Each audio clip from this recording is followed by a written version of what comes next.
And there followed another angel, saying, Babylon is fallen, that great city, because she made all nations drink of the wine of the wrath of her fornication.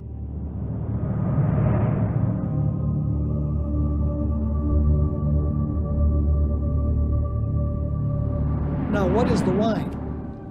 Wine represents false doctrine in Scripture. Wine is a mocker, strong drink is raging, and whosoever is deceived thereby is not wise. The effect of this wine is deception, because it is fermented wine, which leads people away from the truth. So in contrast to the first angel's message, which presents true doctrine, Babylon is preaching wine or false doctrine.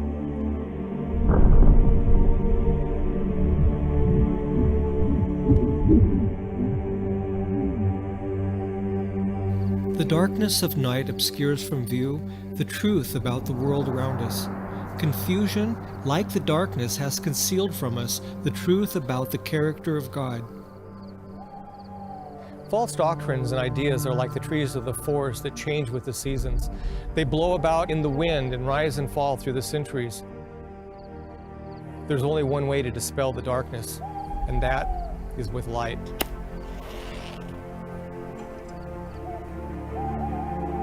Peter tells us we have a more sure word of prophecy, whereunto ye do well that ye take heed, as unto a light that shineth in a dark place. And with the light from these prophecies, we are able to identify this system called Babylon. The system of Babylon is reflected by this woman in Revelation chapter 17.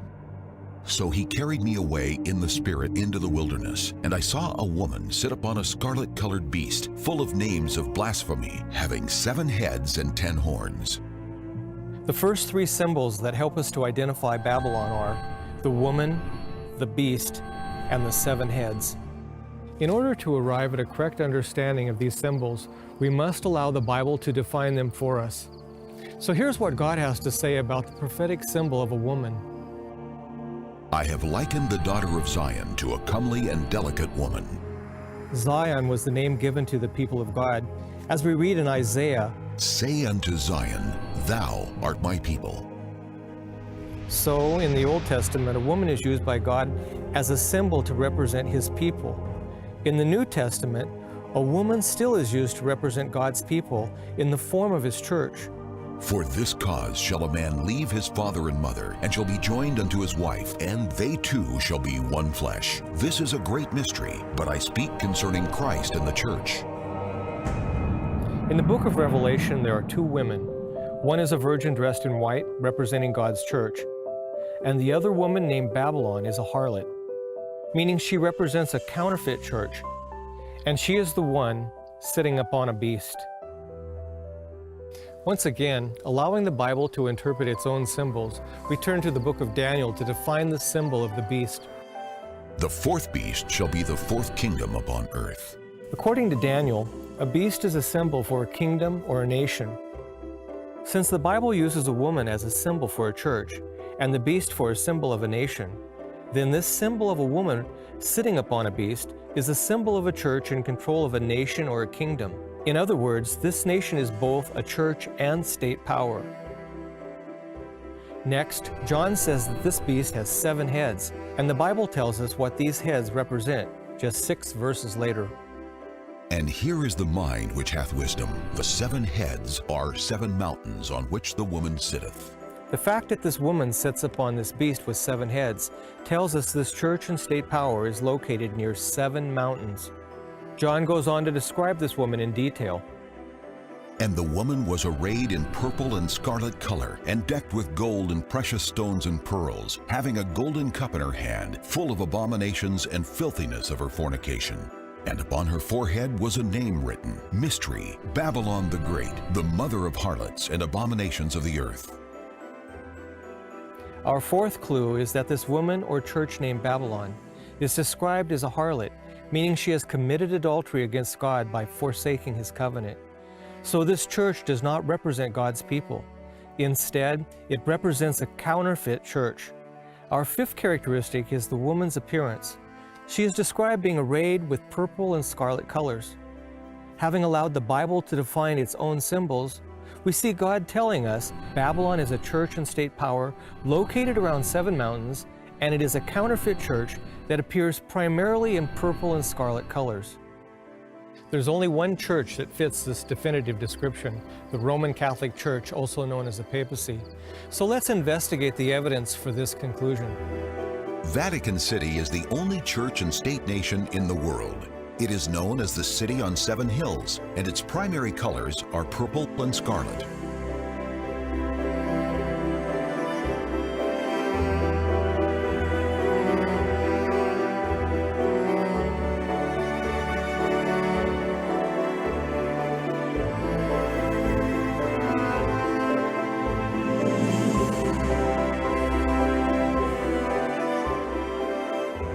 During the Protestant Reformation, many of the reformers, including Thomas Cranmer, John Wesley, William Tyndale, John Wycliffe, Felipe Melanchthon, John Huss, Martin Luther, and hundreds of others, all concluded the papacy was the harlot of Babylon, identified in the Scriptures.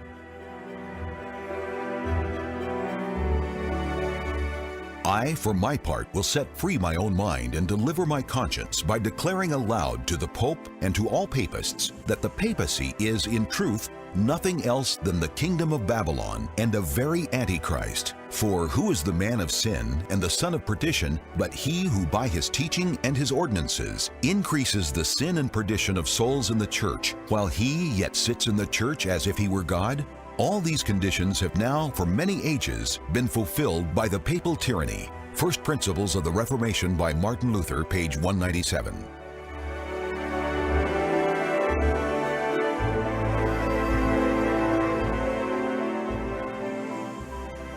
The second angel's message is a warning against the wine of Babylon and the intoxicating influence of its false doctrines which have deceived the entire world. Yes, even the Christian world. This great feat was not accomplished at once, but subtly over several centuries. When you think about Jesus' statement just before he left, he said, "This gospel shall be preached in all the world, and then the end will come."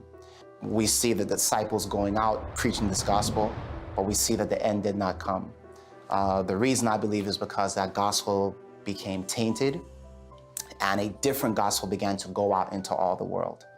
In part 2 of this series, we saw how the everlasting gospel and the everlasting covenant are revealed through the sanctuary. But now we're going to take a look at a prophecy in the book of Daniel where the sanctuary comes under attack. That's what's really being described here, an attack on the gospel and the covenant by replacing it with a counterfeit covenant. According to Daniel chapter 8, the Bible talks about this little horn power that would defile the sanctuary. Yea, he magnified himself even to the prince of the host, and by him the daily sacrifice was taken away, and the place of his sanctuary was cast down, and an host was given him against the daily sacrifice by reason of transgression. And it cast down the truth to the ground, and it practiced and prospered. And the little horn, there's no doubt as you look at the sequence of the chapter that it's speaking about the Roman Catholic papacy. Daniel's prophecy is telling us that the papacy would magnify himself and exalt himself even above Christ, the Prince of the host. And by the papacy, the truths represented by the sanctuary and Jesus' ministry in heaven would be cast to the ground. Instead of looking to Jesus as our high priest in the heavenly sanctuary, the people were taught to look to human priests in a counterfeit sanctuary upon the earth.